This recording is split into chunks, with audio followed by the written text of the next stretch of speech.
everybody, welcome to the show. The BBC Spews, your favourite spot on the internet. What's the date? The 22nd. I've got a dentist appointment tomorrow. It's America. If you don't go twice a year, they think you're weird. That's why they all have Hollywood pearly whites. I've shared the whole window there. I don't like it. It's not as... Let me try and change that.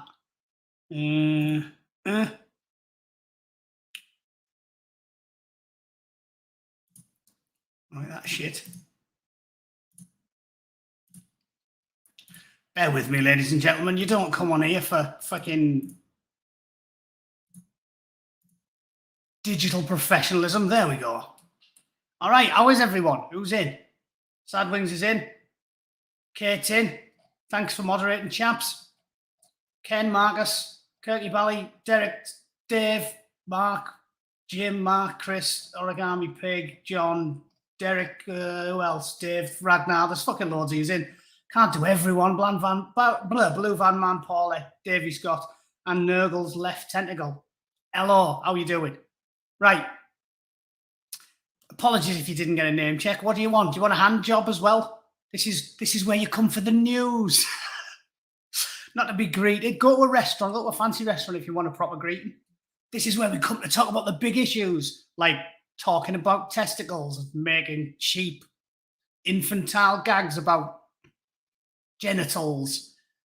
One thing, speaking of genital gags, I have to talk about this one because it's just too easy. Again, it's not on the BBC, so bear with me, but who cares, right? It's my show. I can do whatever I like. I seen this on the Lotus Eaters podcast today. Two things wound me up today, which I'll talk about before I start talking about the spews. First of all, Blue Van Man made a good video. He was kicking off about the petrol prices and the amount of money the government's spending. Regarding that, right, I didn't even know that we'd said that the government had said they were going to match every cash gift to the Ukraine. It does my fucking head in. Like, he was kicking off about it, and I was sitting there nodding away in full agreement because they don't have any money. When they say we, what they mean is you. The government doesn't have any money at all. None. Zero. Every single penny that the state has comes from taxes. I don't understand this fallacy. People seem to think the government's got money. The government's in fucking debt up to their eyeballs. They haven't got any money. The American government hasn't got any money. The British government hasn't got any money. The EU, fucking hell, they spend like a degenerate sailor on the piss in Vegas for being on ship for fucking 8 months. It's bollocks. It's us. They haven't got any money, and the revenue they come in, they're not using to pay the debt off like you or I would do, a responsible homeowner. They're using the revenue that we are giving them to piss it into the wind. And if you want to give your own money to Ukraine, that's fine. I personally, I don't think it's a good idea, but can't do any harm, I suppose. I mean, Russians probably get their fucking hands on half of it. But seriously, if you just on a whim say, oh, and by the way, every penny that any of the random 69 million people in Britain decide to give to Ukraine, whether it's a good idea or a bad idea, because, yeah, the general public's not very clever. Allowing the general public to just decide what they're going to give money to, and then the government, via the medium of the taxpayers, to have to pitch in as well, it pisses me off because basically, think about it. It's like, I know they do gift aid with a lot of charities in the UK. I fundamentally disagree with gift aid. Seriously. And when I Googled it after watching Blue Van Man's video and I got more and more pissed off about it. Gift aid is just the government going, oh yeah, that's probably quite a good idea. People like giving them money. We'll just double it. You give a fucking donation and we'll match it. Well, if some daft old twat wants to give 10 grand in a will to the fucking Cats Protection League, why the fuck should I be forced to pay to the Cats Protection League? But via gift aid and all of the government matching charitable donations, we are. Like, oh, you're a bus driver and you think giving money to the Cats Protection League is a shit idea. Well, tough titty, because gift aid means that they're fucking doing it anyway. Do you know what I mean? It's like, it pisses me off. I'm not against charity, but it's an individual choice. And it pisses me off because charity begins at home. I always talk about old adages and the wisdom of the old adage. Charity begins at home is another great one. There's lots of logical reasons why charity should begin at home. Loads of them. It's another one of those pieces of wisdom from the ages. And the reason it's wisdom from the ages is because everybody knows that you can't really fix the fucking rest of the world until you sort your own life out. Like, if some daft old cunt wants to give money to the Cats Protection League, and again, I'm picking on the Cats Protection League, not because I dislike cats. Bootneck's an animal lover, like a big animal lover. I love birds. I often go out when I'm walking or running around here. I love watching I'm actually a bit of a bird watcher. I'm such a sad bastard. I did actually take photographs of birds when I was in Hawaii because there was some really nice ones. I'm a big fan of birds. I like dogs. I love dogs. I merely like cats. The reason I have a problem with cats, right, is because I love birds. So I don't have anything against cats because I'm an animal lover. Like, if I'm round your house and you've got a cat, I'll happily stroke it. I'm into animals. But cats kill shitloads of birds. And I've read numerous stories saying that cats are actually responsible for one of the biggest drivers of the extinction of species, because cats fucking they kill the cunts when they go out. So there's a big in and out debate going on with cats, whereas I personally like a cat. I don't mind them. Scrote the fucking head, tickle the whiskers, listen to them purr. They're nice enough. If a cat wants to sit on my lap, I like them. I like all animals. But definitely don't love cats because there's a correlate. There's another side to that argument, and it's the damage they cause to the general public. Dogs don't, because most people keep in the house. Cats fucking go out and scram loads of birds and cause loads of extinctions. So I'm not that big on cats. And I think with regards to charities like the Cats Protection League, as I've discussed before as well, I have an anthropocentric worldview. And the anthropocentric worldview that I've got is based around the logic. Again, logic rules all for me. I don't care about your feelings. That we have to prioritize need. And it's not, I've got nothing against cats, but ultimately, until we get all of the humans sorted, I don't think we should be wasting money on cats. Therefore, I've got nothing against the Cats Protection League. But if an old woman wants to donate 10 grand to cats, I don't think the government should just give 10 grand of the taxpayers' money to the fucking Cats Protection League. I think we've got way more important shit to worry about. I worry more about things like cancer research and fucking orphans, babies born with no fucking skin. Shit like that worries me more than dogs and cats. And that is a good example of what I was talking about yesterday about the morons in the chat who were saying, oh yeah, you don't like Biden, therefore you want to fucking hum the Russian national anthem with Vladimir Putin's balls in your mouth. That's lunacy. And whoever, if you're still in here, whoever wrote that, yeah, hang your fucking head in shame, you thick twat. That's a good example of what I'm talking about there as well, right? I actually like cats, but I'd never donate money to the Cats Protection League because I think there's 10 more things we should be worrying about. My anthropocentric worldview is based off the capacity to suffer. That's why if you see a 4-year-old child drowning and a cat drowning and you've only got the opportunity to save one, you save the kid. Kids live longer. They have more fully functional brains. They can suffer more. There's just a word that is just, to me, that is a logical thing. A lot of animal lovers will disagree with me. Again, they don't like my logic before all dictats, but that's the way my brain works. So to me, it's not even a difficult question. Some weirdos out there say, oh yeah, I'd jump in and save me dog before a kid. It'd be staggeringly painful to make that choice because I fucking love dogs. Like when my dog got put down, I cried more. It's one of the only times I've cried in the last fucking 30 years. I was more upset when my dog died than I was when both of my grandparents died. Because to me, grandparents are supposed to die, they're old. It's only a tragedy when a young person dies. If some old fucker in his 70s pops his clogs, yeah, that's the natural order of things. I probably won't get to 75. I'm a big animal lover. I like cats. I love dogs. But I like to think that if my dog was drowning in a pond and a 3-year-old girl of a neighbour or something, not a kid that I'm close to all, fell in the pond and there was only time to save one of them, I like to think that I would have the mental fortitude, the intestinal fortitude, the stoicism, the grim determination to force myself to grab the kid, because that's the worldview I've got. I fully understand how you'd be more upset about your own dog dying than a random stranger's kid. But in that situation, I think that's when you gaze into the abyss on combat operations and bad things happen and you get tested. I like to think that type of things gave me the fortitude to do the right thing there. And I think, although I might bawl my eyes out about it in private, nobody sees me fucking cry. In private later, I'd still go for the kid. And yeah, if I'm honest with regards to that, Stephen, I think the main reason I haven't got another dog is because I was so fucking gutted when my dog died. Like, I get really attached to him. So yeah, I'm a big animal lover, but I prioritise human suffering before animals. And my point there is, gift aid really shouldn't be a fucking thing.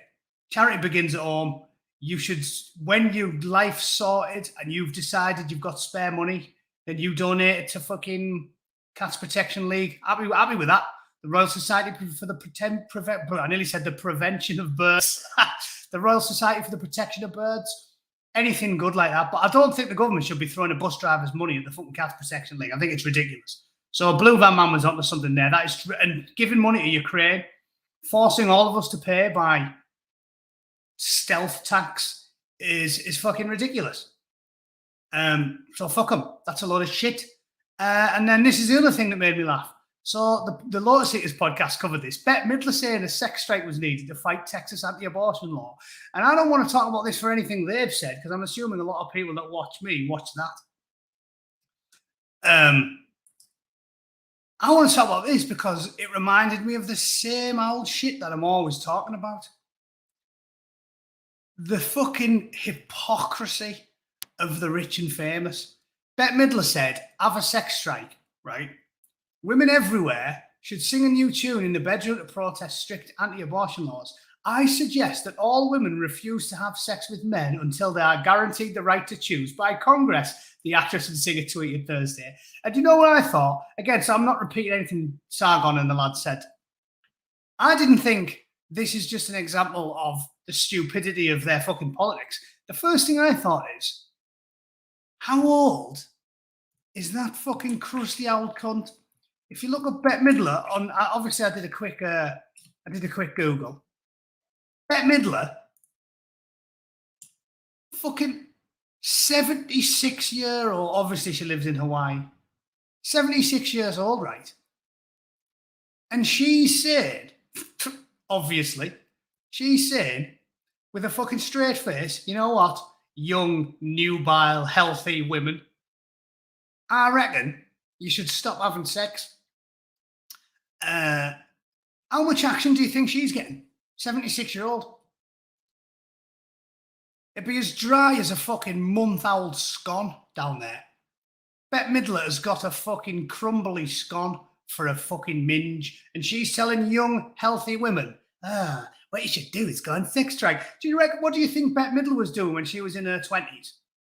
What do you think she was doing? These fucking sex pest actors and singers. She was probably going to fucking Hollywood orgies and sniffing coke and fucking lubing up and getting folded over and ragged till her fucking eyeballs bled. That's what Bette Midler was doing when she was fucking 26. Yeah, when she was 26, she had a fucking fanny like an empty headlock.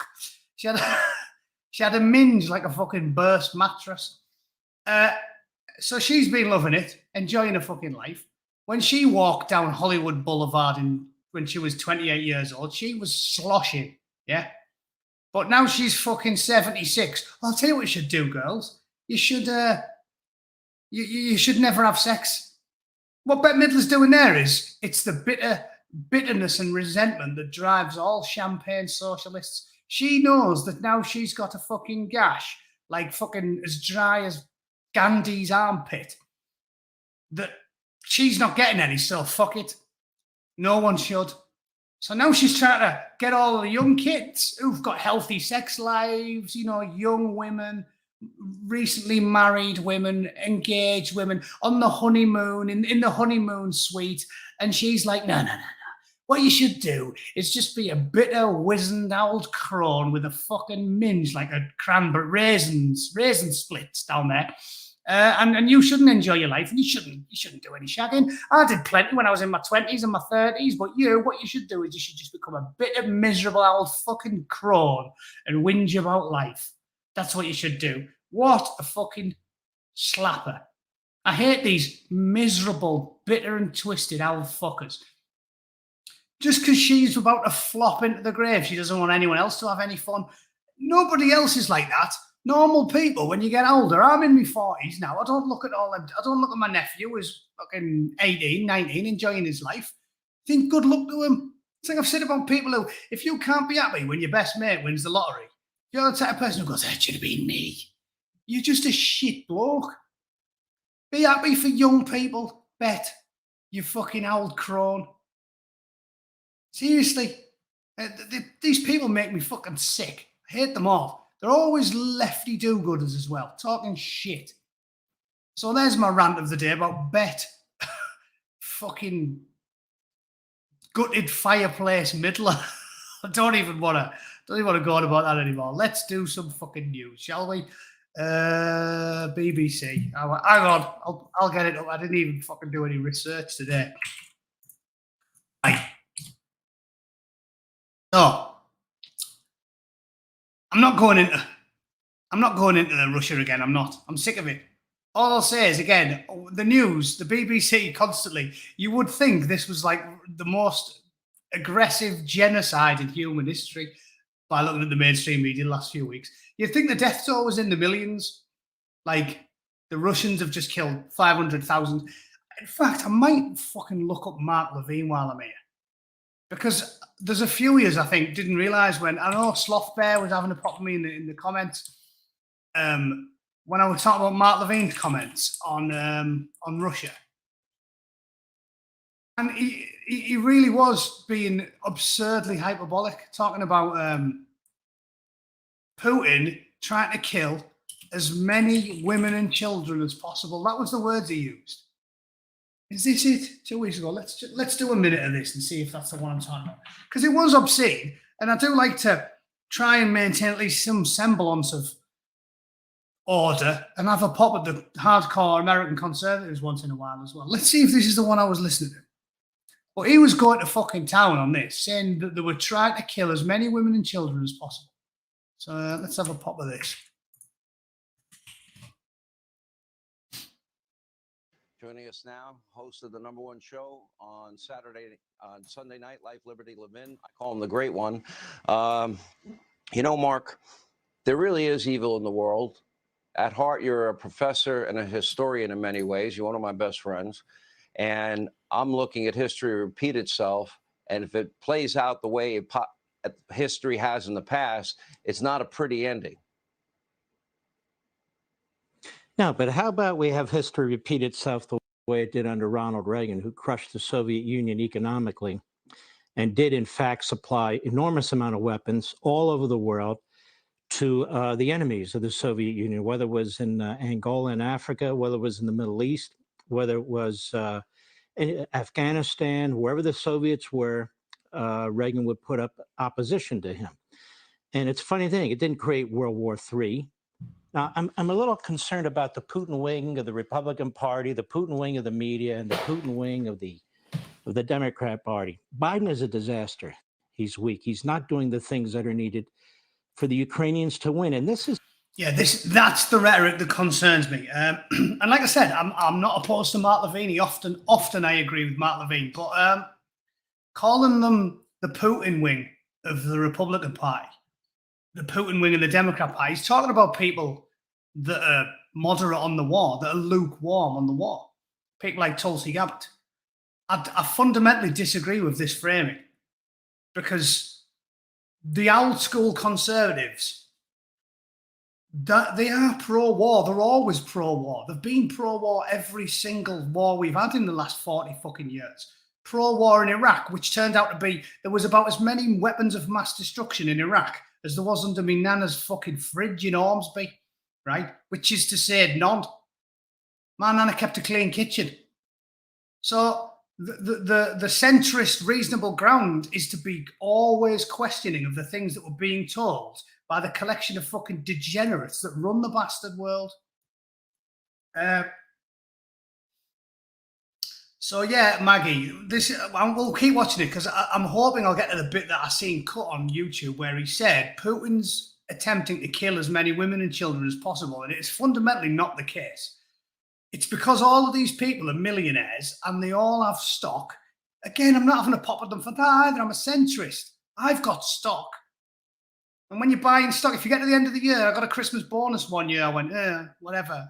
I bought like a bit of Microsoft, a bit of AMD, some fucking Boeing. You know, I get it. But they make massive amounts of money when we have wars because they've got fucking stock options in companies like Raytheon, Lockheed, Boeing. Arms manufacturers. They're always pro-war because they profit from it. So you have to be skeptical. Again, I'm predominantly skeptical of the left because I think they've got the bit between the teeth and they've got all the power at the moment. But you've got to be skeptical of the right as well, the warmongers, because they don't care about, nobody cares about random strangers. If we're really honest, you care in that sort of worldly nebula sense, i.e. I'm empathic and I don't like to see human beings suffer. But you don't really care like you do about your family and friends and neighbours. And people like, well, all of the fucking rhinos and all of the American politicians, they don't really care that we killed hundreds of thousands of people in Iraq because they've all got personal profit to be made from the war in Iraq. So you have to always question both the right and the left all the time. And the right fucking love a war. And I'm saying, what the fuck do we get out of it? American boots on the ground is insanity. A single American shouldn't lose their life because of this shit. No fucking way. And like I've said, not because it doesn't mean I'm doing a Neville Chamberlain.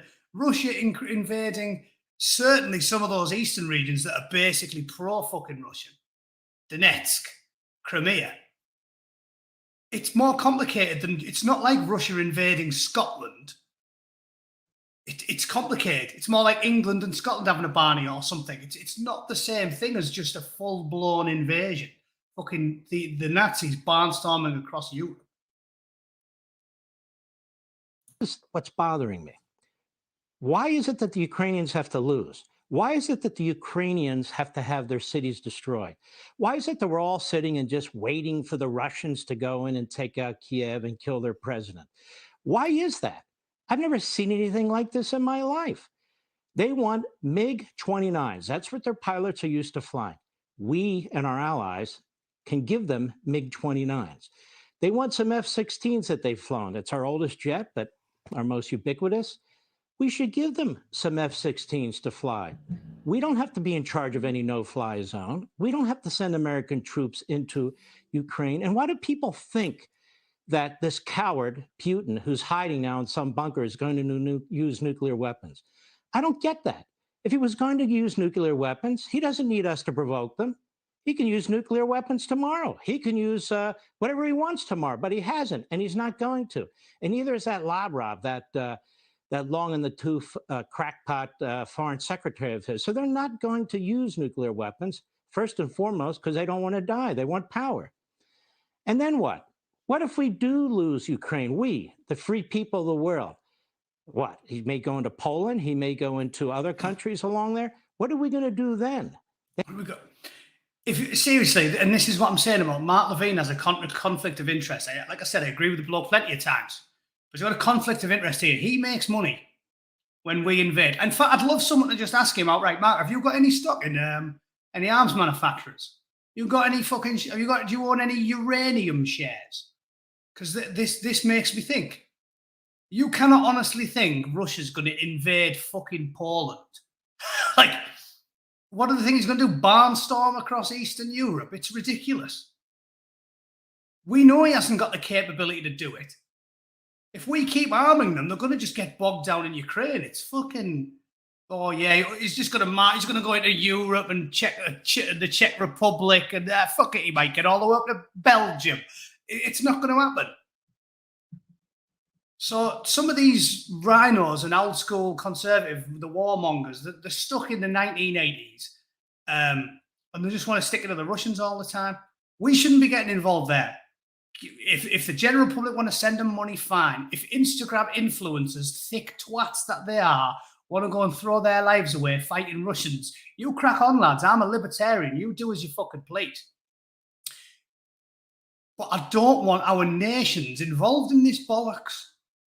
And I certainly don't want my money going to Cats Protection League, and I don't want my money going to buy fucking $100 billion worth of armaments that these badly trained fucking conscripts are going to, and Instagram influencers are going to stack up in one place, a weapons depot, and then the Russians are going to drop a bomb on the cunt, because that's what they did.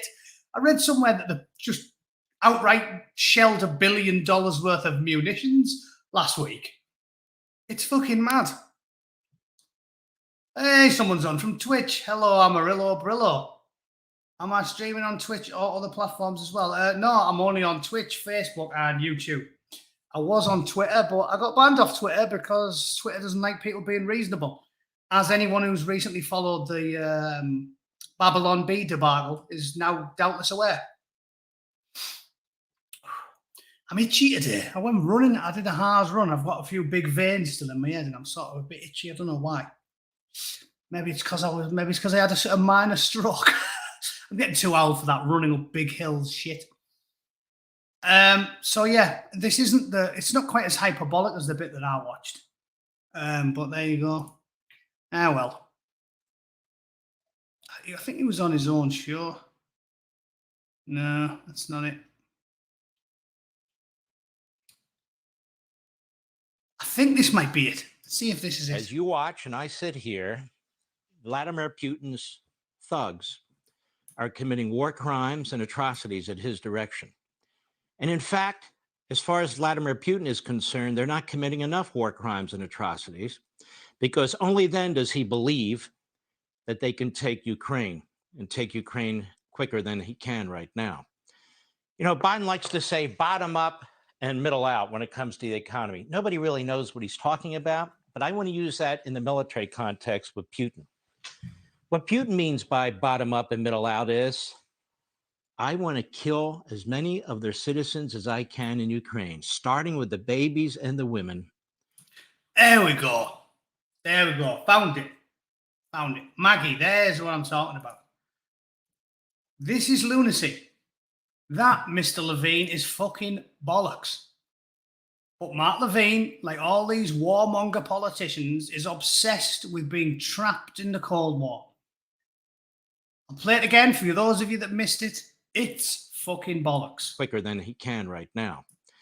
You know, Biden likes to say bottom up and middle out when it comes to the economy. Nobody really knows what he's talking about, but I want to use that in the military context with Putin. What Putin means by bottom up and middle out is, I want to kill as many of their citizens as I can in Ukraine, starting with the babies and the women. That's the quote. I want to kill as many of their citizens as I can, starting with the babies and the women. Do you think that's true? Give me the Russian army. Give me the Russian army. And this is General Bootneck. I've just promoted myself fucking 9 ranks, yeah? I'm a 2-star now. If I wanted to kill as many women and babies as possible, and I had the Russian army at my direction for a month, I'd have killed at least 1 million by now. At least 1 million. And I'm assuming some of those Russian generals, or at least some of them, are more competent and clever than I am. At least 1 million. I'd have just, starting with the invasion, I'd have lined up my fucking artillery where they can be reasonably accurate as far out as possible, and I'd have fucking levelled at about 3 o'clock in the morning 40 or 50 high-rise flats and every single hospital that I had marked on the map. And I could fucking do that with Google Maps. I'd get every hospital on the map and I'd be like, there we go, let's twat them cunts. It's not happening. It's not happening. And again, maybe some fucking lunatic will see this and go, oh my God, that means he's pro-Putin. I'm not. I'm simply telling you the reality on the ground. If an army the size of Russia's wants to kill as many women and children as possible, they do it. And they do it with startling ease and skill, as we've seen in the past. Fucking Idi Amin was quite good at it. Pol Pot was a dab hand. That's not what's happening. It's not what's happening, because if you want to hold Ukraine, you have to win the hearts and minds of the populace. And you don't do that by slaughtering people. Have they killed a few? Probably killed a few thousand civilians by now, because war's very, very messy. But that one line by Mark Levine is pure lunacy. And I wanted to play it for everybody to hear, because this is what I'm getting at. All of our leaders, both left and right, have failed us utterly. And the reason people like me have become reluctant Trumpers is not because we like Donald Trump on a personal level. Of course, he's self-serving himself. He's a billionaire. But the point is, I will take an America First politician that is a self-serving billionaire playboy over almost anybody else, because they don't need to be clever. They don't need to be honest. They don't need to be anything. All they need to do is at least attempt to put their own people first. And the one thing that Trump said that I totally disagreed with was, why is nationalism a dirty word? Ethno-nationalism should be a dirty word because it's scientifically illiterate, bigoted, hateful nonsense. There are so many patriots of all stripes in the United States, especially in the United States, but in the UK as well. Nobody in 2022 does this stuff by colour. Nobody. Because everybody in the general public has a hero, an idol, someone they admire that is that looks a little bit different from them. They might be gay, Douglas Murray. Everybody, are you going to be a virulent homophobe if Douglas Murray is one of your favourite commentators and you've read all of his books? Are you going to be an ignorant racist and have an irrational loathing for black people? I mean, it is ridiculous. Almost 99% of the people who get called racist aren't fucking racist. They don't genuinely hate people just because they happen to look different. Why would you? It's what's in here. So all these people that get called racist, they're probably the type of people who buy Thomas Sowell's books or spend money to go and watch him at a lecture or something. It's like nobody does that anymore. Yeah, they might have done in the 50s and the 60s when we were fucking ignorant, but it's ridiculous. Nationalism is what we need. Proper nationalism. Every politician in America should simply ask themselves that question. Is this good for America? And if it isn't good for America, don't do it. And as I've said, I'm not fucking saying anything controversial here, because guess what? Every politician should be doing that. The French president, little twat that he is, Macron, shouldn't be sitting there going, is this piece of foreign policy that I'm fucking billing our French taxpayers for, is this piece of foreign policy going to benefit the world? Or is it going to benefit France? And if the answer is it's going to benefit France, fucking do it. You want globalism, not nationalism? No, I don't. No. I think that as a result of endless immigration not being good for the working classes, endless immigration is warfare being committed. It's economic warfare being perpetuated against the working classes. Anybody who knows how to fucking read a long book knows this. They import fucking workers who will do it for less. I want strong immigration controls, strong border controls, because I care about the people in America and I care about the people in Britain. Just because I'm not on board with fucking deporting people that were born in Britain just because they look differently doesn't mean I'm a fucking globalist. I'm the anti-globalist, but there's degrees of anti-globalism, and that's a fucking degree too far. Because I didn't spend my childhood reading comics about twatting Nazis and getting told stories on my granddad's knees to fucking embrace the same bollocks, thanks, Like I've said many times, the war call everyone a Nazi. Yeah, people like me are the ones who punch Nazis. Thanks, you fucking limp-wristed soy boy.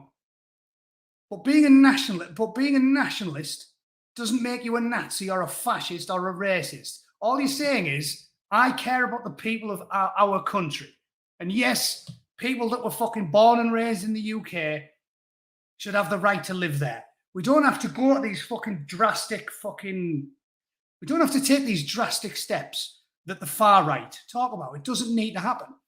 If you just did it properly now, deported all the scumbags and the fucking arseholes, correctly put in the border and had aggressive rules and regulations, which we do have, we just don't follow them.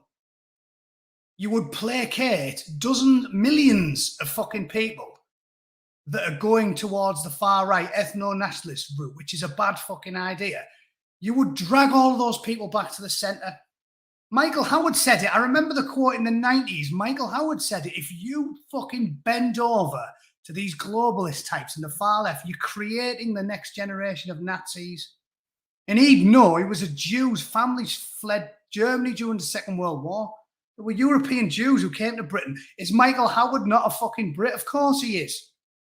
You don't need to go into drastic bollocks that the far right and the far left do. You just have to do common sense, centrist, nationalist politics, and it would fix all of our fucking problems, especially the UK. Because we're an island. Deport the fucking scum. If you fucking moved to Britain in the last 30 years and you started committing crimes, get them on a bastard boat or a plane and fuck them off. That's not prejudice. It's judging them by their actions. By their deeds shall we judge them. I want Britain to be welcoming to fucking people that work hard and keep the noses clean. But you have to have rules and regulations. None of this is controversial. All this stuff's still in the fucking... in the statute now. The Conservative Party is just not enforcing the law. It worked perfectly in the 80s. Immigration worked in the 80s. When I was a kid, we got loads of fucking immigrants in. But there was a good system. We deported people who shouldn't have been there. We fucking got rid of people who did it illegally. We didn't take in chances from every fucking nation across the world. There was a system. There was a process. All I ever want is a process. It comes back to my aerospace days. Process. I want processes. I want quality control. I want fucking rules and regulations. None of that is unreasonable. And if we don't get a grip of it, we're going to end up in a fucking dodgy place. Why must we have this pendulum spin constantly between far left, far right? Reasonable centrism will fix our problems. And the shit we're doing now, pandering to the woke, will just lead us all to ruin. We'll create the next generation of full-blown fucking Nazis. Yeah, it didn't work in Bradford and London because we did too much too fast, didn't we? But it worked when it was a nice steady trickle where 9 out of 10 people in your class were local kids and you might get some random bloke turn. I told you there was one in my class, Femi. His dad was like a doctor from Nigeria or somewhere. 20 years later, the kid talks like me, sounds like me, supports the borough. Unlucky cunt. Probably wishes he'd stayed in fucking Nigeria. It works if you just do it reasonably. But you need to get a grip of it, because if you don't get a grip of it, 10 years down the line, every cunt will be ready to just break out the bastard hammers and do things the hard way. So I just don't get it. I don't get why we can't have reasonable, common sense immigration laws that have been on the books for decades. When they stopped enforcing them was when common sense went out the fucking window. And we weren't fucking asked. No, we weren't. No, we weren't. I think the general public's been anti-immigration for about 30 fucking years, haven't they? Exactly. That's what's gone wrong. That's what's gone wrong. Like I said, if it was me, I'd drop one immigrant family every mile, every kilometre grid square, a street to get one. I would forcibly integrate people. I'd say, you want to stay, fine, but we're telling you where you live. That's how you integrate people. If you just let them take up fucking 6 streets in a council estate, that you don't get integration. That's how the Germans have got 3rd generation fucking Turks who can't even speak German. 3rd generation, born and raised in Germany, and they don't speak fucking German. It's absolutely ridiculous. So please, take fucking note. If you ignore the general complaints of the working class at your peril, because if you keep ignoring their reasonable complaints, they'll become fucking unreasonable very, very quickly.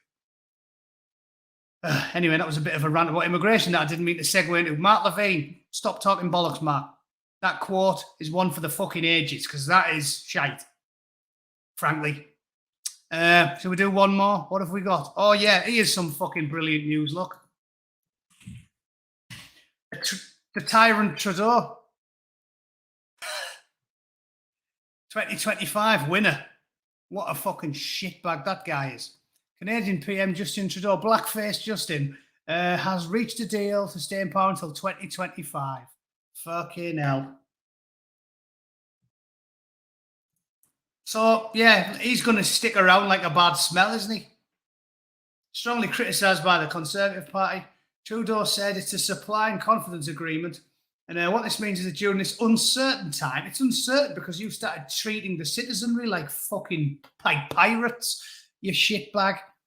Uncertain time. It's uncertain because you locked up innocent people, closed the bank accounts for the crime of donating money to a charitable cause they deemed worthy. Fucking talking about the Cats Protection League. There's a better way to spend 20 quid or 20 bucks if you're in Canada. Send it to the fucking, well, no, in fact, I can't. If I start saying you should send it the money, they'll probably come after me. The SWAT team will burst through my front door and skull fuck me on national television, on YouTube. Imagine that. I'll get swatted. Or at least I would if I was in Canada. Fortunately, I'm not. So this fucking scumbag is staying in charge. And we all knew he was going to anyway. If you've been paying attention to this channel and the news in general, you probably knew that Justin Trudeau was going nowhere anyway because he's a tyrant. He's a fucking tin pot dictator who ushered in war powers just for a fucking crack because he's a piece of shit. So at least this story isn't a surprise if you pay attention. You knew Justin Trudeau wasn't going anywhere. A man who locks fucking women and kids up and strips people of their bank accounts, he's not going to leave voluntarily. He's definitely not going to do it the easy way. So, yeah, you know what you're getting. The Minority Party. Unbelievable. Of course the Minority Party's not going anywhere because he's a fucking arsehole.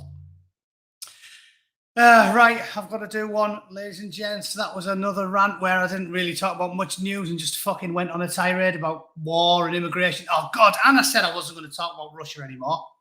Look what you made me do. It's the chat. You just throw me all over like a leaf in the breeze. I'm easily led. My wife's told me that as well. Ladies and gents, thanks for watching, as usual. Fear not, I will be back tomorrow. And we'll talk about something else. Not war. Thanks to everyone if you bothered to liking and sharing it, but it doesn't fucking matter because Susan has got me by the short and curlies, hasn't she? The raddled spunk Bowser. Thanks for watching. See you all very soon. Toodle fucking pip.